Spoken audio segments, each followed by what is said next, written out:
रहस्यमय गांव एक सुनसान जंगल के किनारे बसा था। वहां के लोग सीधे सादे मगर बहुत डरपोक थे। गांव के पास एक पुराना कुआं था जिसे गायब करने वाला कुआं कहा जाता था।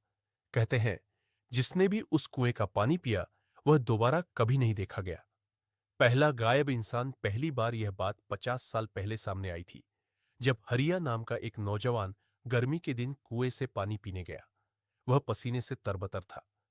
जैसे ही उसने पानी पिया वह वहीं खड़ा खड़ा धुआं बनकर गायब हो गया। उसके बाद उसके जूते ही बस रह गए। गांव वालों ने डरकर कुएं को पत्थरों से ढक दिया और वहां जाना छोड़ दिया। पर जब राजीव आया, सालों बाद शहर से एक युवक राजीव गांव में अपने दादी दादा से मिलने आया। वह पढ़ा लिखा था और भूत प्रेत की कहानियों पर विश्वास नहीं करता था। जब उसने कुएं की कहानी सुनी तो हंस पड़ा। ये सब मनगढ़ंत बातें हैं। मैं खुद उस कुएं का पानी पीऊंगा और साबित कर दूंगा कि ये सब झूठ है। गांव वालों ने मना किया, दादी ने रोका, मगर राजीव नहीं माना। रहस्य से सामना एक सुबह वह अकेला उस कुएं के पास पहुंचा। पत्थर हटाए, बाल्टी से पानी निकाला और एक घूंट पिया। फिर चारों ओर की हवा एकदम थम गई। पक्षी चुप हो गए और अचानक राजीव की आंखों के सामने सब कुछ घूमने लगा। उसकी सांस तेज होने लगी और फिर लेकिन इस बार कुछ अलग हुआ।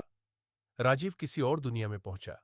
एक काली ठंडी अजीब सी जगह जहां और भी लोग थे। सभी वही थे जो सालों पहले गायब हुए थे। वे सब बोल नहीं सकते थे, बस उसे देखकर आंखें फैलाए खड़े थे।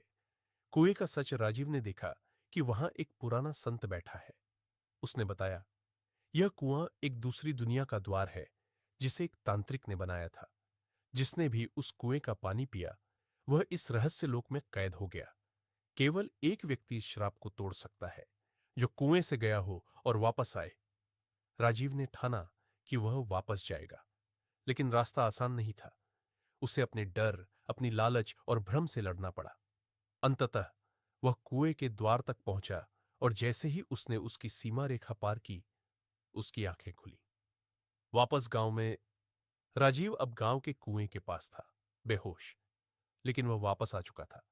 गांव वालों की भीड़ इकट्ठी थी। उसके होश में आते ही सब चौंक उठे। अब वह जानता था कि वह कुआं सिर्फ एक जलस्रोत नहीं, बल्कि एक रहस्य का द्वार था जो चेतावनी देता है, पर हर बार कोई ना कोई उसे चुनौती देता है।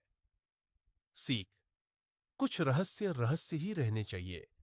उन्हें छेड़ना हमेशा सही नहीं होता।